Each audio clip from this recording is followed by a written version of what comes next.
From the NSCC Waterfront campus in Dartmouth, this is Waterfront TV. Tonight, a presentation on how racism can affect your health. Your postal code is a stronger predictor of your health than your genetic code. And we'll hear how some students are spreading a message of universal love. Everybody has the ability to love, and everybody wants to feel loved. and here are your hosts, Sean Gillis and Troy Merrick. Good evening and welcome to Waterfront TV. I'm Sean Gillis. And I'm Troy Merrick. We have a great show lined up for you today, including a story about Lego that I think you'll all connect with. But first, here's the news with Candace Sellers. Thanks, Sean and Troy. With Valentine's Day tomorrow, love is in the air for many Nova Scotians. Waterfront TV's Arda Rexepi spoke to a group of students in Halifax who want to make sure everyone has the right to celebrate their love. Arda? Candace, what started as an idea has become a growing campaign. Hashtag Love is Love, started by a Mount St. Vincent University student, has now more than 6 HRM universities and colleges involved, including an SEC. Love is Love is a social awareness campaign, and Zach Gallant started it all. He's the president of the student union at Mount St. Vincent University.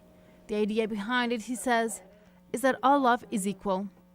I came up with it because I found that a lot of people didn't really have the medium to express that they supported love equality, and I thought that through this campaign we would be able to give a voice to all those people.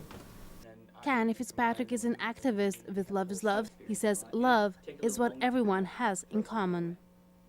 Whether it's bullying, whether it's, marriage equality, whether it's race, everybody has the ability to love, and everybody wants to feel love. So it's something that connects us all, so you can take the politics out of it and just bring it down to the one thing. Love is Love had 40 participants last year tweeting and producing this video. And so far this year, the campaign has grown to 300 members and now includes 6 universities and colleges. Their goal is to get at least 1,000 people involved this year. At the bare minimum, we really want to get 1,000 individual people involved, and that's not just from our school, it's in total. They've also created these posters asking participants to write a quote about love next to their photo. The idea behind it is that if you can see yourself in the campaign, you're going to believe in it a lot more. So we wanted to get as many participants to be a part of the campaign as possible, and this was a really easy way to get them to do so. And it doesn't stop there. Organizers hope their message of love reaches Russia in the midst of the controversy over the country's gay rights policies.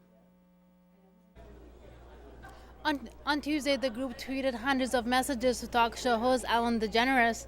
No response from Ellen yet, but the group says they'll keep spreading the message of love equality across the world. Candace? Thanks, Arda. A woman is in hospital today after being hit by a vehicle near Pleasant Street and Belmont. She was taken to a Halifax hospital on Wednesday evening with what police are calling life-threatening injuries. They say she was not in a marked crosswalk at the time. A 26-year-old woman who was driving the vehicle did remain on scene, and police are still investigating. High school isn't an easy time for a lot of people, and some teens from the LGBTQ community find it unbearable. But a recent study by the University of British Columbia has found that schools with an active gay-straight alliance, or GSA, can make a big difference. It says the number of teens struggling with depression and thoughts of suicide go way down. Members of this GSA at Prince Andrew School say that the support does make a difference. Having that support system was a thing that I absolutely needed to have in order to be who I am. It's like a whole nother support group that I can connect with, and yeah. I think that this GSA has a really profound effect on the culture of PA. These teens say without the support they find here, they wouldn't have been able to be honest about who they are. Now they get together regularly to discuss how to make the school a safe place for everyone. But it also means that even outside of these walls, outside of this space, the rest of the school sort of knows that there's a place that will be safe for them if they ever need it. The group will hold a sensitivity workshop for teachers in March. For many in the LGBTQ community, the battle for acceptance continues even after high school. A study on queer spirituality is being conducted right now in Halifax. Stories we heard from people in our interviews said that people have a longing around spirituality and a desire to talk about some of this stuff. Began says while there continues to be tension between those in the LGBTQ community and organized religion, people say they feel just as shut out by others in their own community. Growing up in, say, the Catholic Church, I had to deny who I was as a lesbian, and now as a lesbian I have to deny my spiritual side. And so it's absolutely the same experience of separation for them. Began hopes to start hosting pride gatherings that would see the two sides come closer together with guest speakers and open discussion. SPCA Waterfront campus had a visit from a Harvard professor earlier this week. He's spreading the word about the effect racism can have on health. Waterfront TV's Alec Cook was there. In almost every country of the world, your race determines how long and how well you live. Dr. David R. Williams gave the presentation. He's a professor at the Harvard School of Public Health and is also a professor of African and African American Studies and of Sociology at Harvard University. He's conducted several studies on how the stress of everyday life for people of different ethnic backgrounds can affect their overall health and well-being. Stress of racism, being treated unfairly or badly because of your race, is a source of stress that adversely affects health. The ways in which healthcare providers treat you, your access to resources in society that allow you to be successful, all of these things shape not only your level of income and education, but also shape your health. Williams says that today, your postal code can be a more accurate prediction of your health than your genetic code. Just by living in certain neighborhoods, people's health can be affected without them even knowing it. These stresses and living conditions can transcend into health problems like obesity, infant mortality, and overall life expectancy. These community matters are important to Michelle Patrick, the African Nova Scotian Advisory Committee Program Coordinator at Dalhousie University. As part of my professional role, as well as the board member, we're always looking at ways to get the community engaged in talking about issues that are really important in the community. So the connection between racism and health and getting the community involved in that. And people like Philomi Jones are glad to have this information. It was really informative. The stats are staggering. I almost have walked out feeling empowered somewhat because now we have the knowledge of the numbers and the stats, but it's also it's worrisome. Luckily, Dr. Williams says there's a lot we can do, but it's up to these communities to strive for change. This includes changes in housing, education, and overall quality of living in these communities. He will now return to Harvard to explore solutions to these issues and continue educating his students. Alec Cook, Waterfront TV, Dartmouth. It seems like every week you need to break out your shovel and clear a mountain of snow from the driveway. Well, some people in HRM got a lovely surprise after last week's nor'easter. Homeowners near Dalhousie University woke to find their driveways cleared as if by magic. Others caught the sneaky shovelers in the act. A dozen people on the sidewalk shoveling, the driveway, just sort of moving up along the street and doing everybody along the side of Edward Street. Hagen found this note in her mailbox saying volunteers from Dalhousie Student Union wanted to give back to the community by easing some of winter's burden. Our driveway and walk was shoveled by student volunteers, so what a great surprise it was, and very welcome. The Dal Student Union says it's a way to show they care about the community. They're working on more ideas to give back, but for now, expect to see them out with their shovels whenever winter rears its head. That's all your Waterfront TV news for now. Back to you, Troy and Sean. Thanks, Candace. I know I wouldn't mind if somebody looked after my shoveling duty. Yeah, I do all my own shoveling. See, I keep myself in great shape. Don't act like you're not impressed. Coming up next, Waterfront TV's Katie Lonich talks with two people about the safety of our streets. T4, W2, taxable, untaxable. The language of tax season is confusing enough when you speak English, but what if you don't? Here's a look at a program to make filing income tax less intimidating for immigrants. This could be what talking about income tax sounds like in a different language. The Kesh and Goodman Library in Clayton Park has been holding community income tax clinics for years. That library noticed a trend. Many of the folks who were coming to those clinics were newcomers and immigrants, and it was challenging for the volunteers. They did a great job, but they were primarily Canadian English-speaking volunteers. So the call went out for volunteers from those communities to be trained in income tax advice. Last year, it was offered in 4 languages: Chinese, Arabic, Farsi, and Nepali. More than 100 people used the service. For income tax specialist Jerry McVicker, the help first-time filers are getting makes it easier for everyone when they come into our office. With us working in income tax for so many years, we're able to bridge that gap and overcome any fears for the client. With the success of last year's program, 4 more libraries will have the clinics this year, and in even more languages. But the interesting thing that has happened is once we've started recruiting through posters, through word of mouth, people that speak other languages that we weren't expecting have volunteered saying, I'd love to do this, and I know people in my community that would come to me to have their taxes done if I was able to. Now, the libraries will be running these sessions throughout tax season, and they're still looking for volunteers for some of them. If you can translate from English to Russian or Korean, your services are in demand. Now, there's a serious issue going on in the HRM right now. While the number of car or pedestrian accidents don't seem to be slowing down, some people are trying to make the roads safer. Here's Katie Lonis with our feature interview. Thanks, Troy and Sean. There have been over 30 car pedestrian accidents so far this year, and many people are saying enough is enough. Something needs to be done. Today I am joined by Norm Collins. He is a crosswalk safety advocate and started the website crosswalksafety.ca. As well, Ella Rudolph is with us from her home in Lakeside via FaceTime. Ella was involved in a collision last Tuesday and is suffering a tailbone injury. Thank you both for joining me. Thank you for having me. Thank you, Ella. I think we're going to start off today with Ella, and I'd like to know just a little bit about what happened to you last Tuesday. Well, I go to work. I work at the King's College, right where I got hit by the crosswalk, actually. I was going to work, and it was just a little after 7, and I was going through the crosswalk, and I looked up, and a truck was coming, and I knew he was going to hit me. I had no time to get out of the way. It happened that fast, and then I just remembered I was laying on the ground. That's all I remembered from the accident. And so now you're at home with a tailbone injury? Yes. And how long do you expect that you'll be home until you're able to do anything again? They haven't really gave me any time frame yet at all. Okay, and so of how long.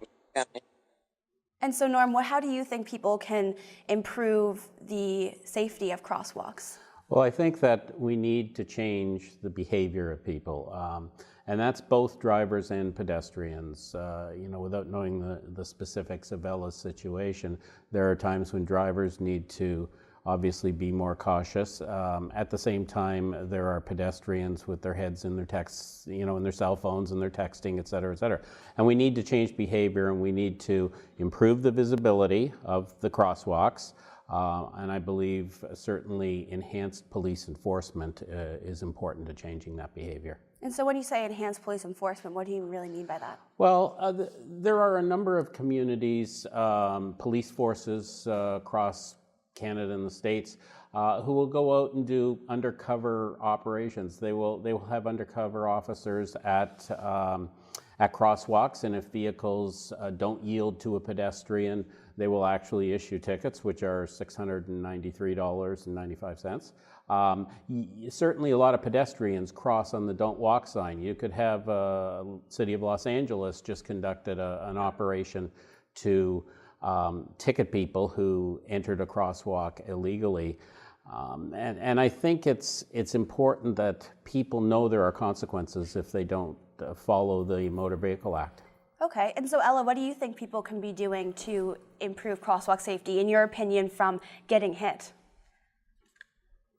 Well, I've been crossing that same crosswalk for 5 years, so to go to work. So every morning I do the same thing over and over, and I'm always cautious when I go through these crosswalks, and I just, you just never expected it to ever happen to you. Really, you don't. For sure. And so do you think you're going to be changing the way you use crosswalks since the accident? You can only go when it tells you to go, and that's what I did every day. So, I mean, I can't be any cautious than I've already have been. That's for sure. And so, Norm, how did you first get involved in the crosswalk situation here? It came out of probably, it's now 7 years ago, when there were a couple of teenagers who were killed in Dartmouth in crosswalk incidents, Mary Beth Chalk and another teenager. And a couple of years later, we had noticed, my wife and I, that nothing had changed. Mm-hmm. You know, there was no improved options or visibility at crosswalks. Signage wasn't any better. The markings were still faded and simply 2 lines. And what we wanted to do was try and improve, the safety, at least along our road, which is in Dartmouth, the Waverley Road. So we went to our counselor at the time and suggested implementing a crosswalk flag program. A friend had seen this in Salt Lake City, and we did have a trial program for a year. And it was simply an effort to actually do something. We were just frustrated that incidents like this were happening. People were dying. People like Ella were getting, struck and hit. Mm-hmm. And, HRM and staff at that time, at least, weren't doing anything proactive to try and improve the situation. And so what's the update now? There's a Crosswalk Safety Advisory Committee that was created a year ago. I'm a bit frustrated at how long it's taken them to get to this point, but they have just released a report with 25 recommendations, which cover, certainly improved police enforcement, as we mentioned, education, and visibility. There are a number of recommendations in that, including improved markings like zebra markings, crosswalk flags, as I mentioned, reflective tape on the poles. Mm-hmm. If the crosswalk and the infrastructure around it is more visible, mm-hmm. there's a chance that the driver, who in this case is making turn or whatever, may have just seen a pole that had some bright markings on it. Yeah. And other municipalities do this. I was just up in Quebec in Rimouski, and they have reflective tape on the poles. They're very bright, they're very visible. Yeah. And I think we just need to improve the infrastructure so that drivers and pedestrians are more aware of their surroundings. Well, let's hope that happens here in Halifax and hope that something comes about to make our roads safer. That's it for today. Thank you both for joining me. I'd like to thank Norm and Ella. Have a great day. Back to you, Sean and Troy. Thanks, Katie. Coming up, making Lego into works of art. I don't agree with the dogs being tied outside. It's not a very good life for a dog. People aren't the only ones trying to keep warm this winter. The SPCA wants you to protect your pets, and we'll hear from them next. Welcome back, and now here's a look at the 5-day forecast. Well, we have a wind and rainfall warning in effect tonight. 35 to 65 millimeters are expected tonight and tomorrow, with wind gusts of 50 to 80 kilometers an hour. Temperatures raising to 9 by morning, but it's going to drop to around 1 by the afternoon. So it's going to be ugly out there. I find that very fitting for Valentine's Day. Saturday, few flurries as the temperature drops, high of 1, low of -4. Sunday, it's going to stay cold. Flurries, low of -8, high of -3. And Monday, mainly sunny. Don't let that fool you. It's only going to be a high of -5, low of -9, and it's even colder for Tuesday, partly cloudy. -11 is the low, with a high of only -5. Welcome back. You might not think that a bike ride would be a top priority at this time of year, especially with that kind of weather, but there's a new event that might make it more common. Freezing temperatures, snow, ice, and increased traffic are the main reasons most people put away their bikes for the colder months. But some people are making a point to get out at least one day this season. We want to encourage people to do that year-round. There's really no difference from summer to winter. Tomorrow is the second ever Winter Ride Your Bike to Work Day. It was started last year as a way to promote year-round cycling. The event encourages people to be healthy and more environmentally friendly by taking their bikes instead of driving or using transit. Most people who took part in last year's event say that better city planning and more snow clearing would make them want to get out on a regular basis. But we do need a lot more safe infrastructure so that cyclists don't need to worry about mixing with traffic when the roads aren't quite as great as they could be. Some local businesses are getting on board with the idea. Cyclesmith on Quinpool Road will have a coffee and snack stand outside their shop during the morning commute hours, and Mountain Equipment Co-op are setting up a hospitality station at the bike entrance of the McDonald Bridge. They'll also have a mechanic on hand to do any tune-ups that people might need along the way. Worldwide, about 500 people took part last year, 90 of them in Halifax. Participants across the country bundled up and used their bikes for the morning commute. Hopefully we can show people that really if you throw on a nice warm jacket and a good pair of gloves, you can hop on your bike 12 months of the year and not have to worry about it. So if you're feeling up to it, pump up your tires, put on a scarf, and put the pedal to the pavement tomorrow morning. Now, signing up for the event is pretty easy. You can register online by posting on the group's Facebook page, and you'll be counted as a participant. Now, Halifax's recent storms have many Maritimers battling the cold. The SPCA is asking pet owners to not forget about your animals and keep them warm this winter. Matthew Mumbercat picks up this story. What feels like a storm a week in Nova Scotia lately is not only affecting man, but man's best friend. The SPCA wants to make sure pet owners know how to take care of their animals during the colder temperatures. We believe in weather that's really cold in wintertime. No more than 20 minutes is the most that animal should be kept outside.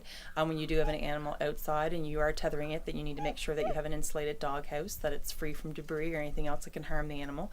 And like I said, 20 minutes is the most that you want to. You also have to make sure that their food or water doesn't freeze over and that they have access to it at all times.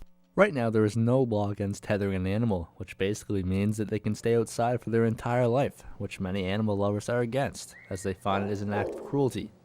However, the only written acts of animal cruelty are not able to apply adequate food, water, and shelter, an animal is injured or suffering, and abuse or neglect. Technically, if you wanted to, that you could bring an animal home, tie it up outside, and never take it off its chain. We'd love to see that change, and we're hoping that the minister will be able to do something about that when the legislation is changed, and hopefully sometime in February.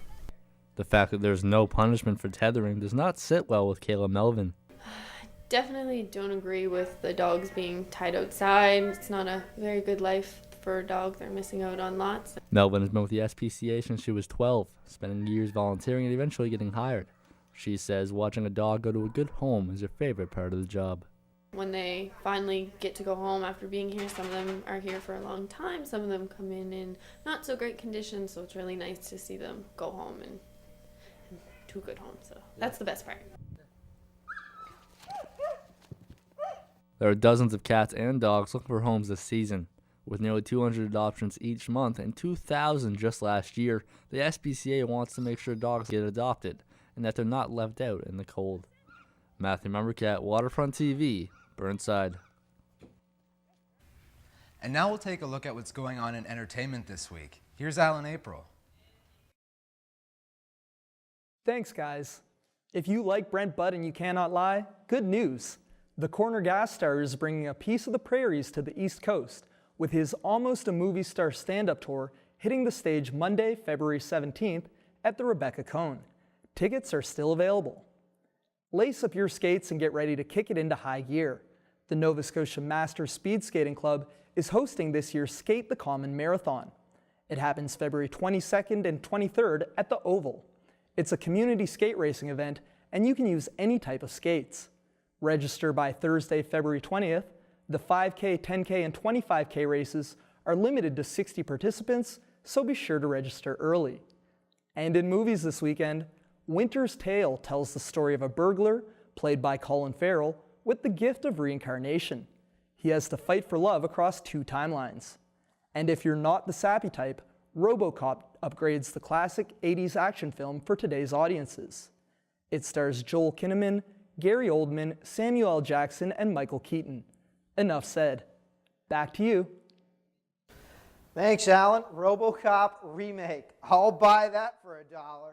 That was my favorite line from the original movie as a kid. And as a kid, I played with a lot of Lego. Never really considered it art. Chad Allen's showing us some people who are taking the toy blocks to the next level. So we built this little house on stilts in the middle of a tiny island. It's based on a painting by an artist named Nick Brunt, who's also from Halifax. Ed Beals is a local artist who took part in the Lego art building contest at the Argyle Fine Art Gallery over the weekend. He says it's a new way to express his art. It's fun, it's interactive, and the idea of trying to recreate a piece of normally two-dimensional art into a 3D Lego structure is really fun. Participants here ranged from 5 to 46 years old. They had to build a structure based on a famous work of art. The gallery's owner says the idea is to make art appealing and accessible to all ages.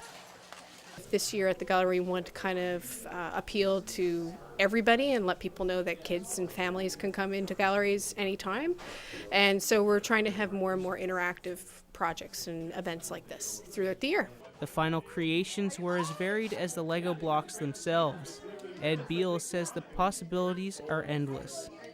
Lego over the years has become so diverse and in a lot of ways very specialized with very futuristic looking pieces. But honestly, for me, the square bricks and some time and just see what you can make out of it. I love the sort of fact that it isn't necessarily laid out what you're going to build.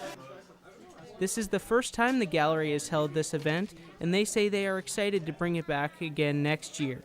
Chad Allen, Waterfront TV, Halifax. Well, that's all the time we have for Waterfront TV this week. If you'd like to watch the show again, you can visit waterfronttv.wordpress.com. You can also like us on Facebook, follow us on Twitter by using the handle WTV_NSCC. And we were lucky enough to have some world-class musicians come into the Waterfront campus recently. We'll leave you now with the sounds of Cuba. I'm Troy Merrick. I'm Sean Gillis, and since it's the Olympics, go Canada, go! Have a great week. Have a good one.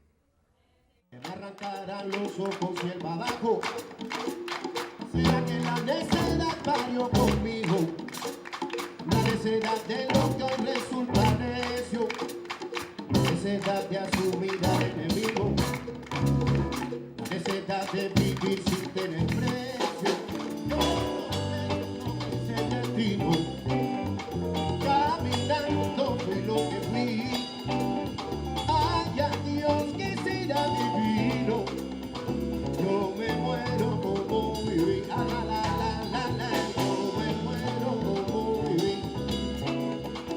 yo me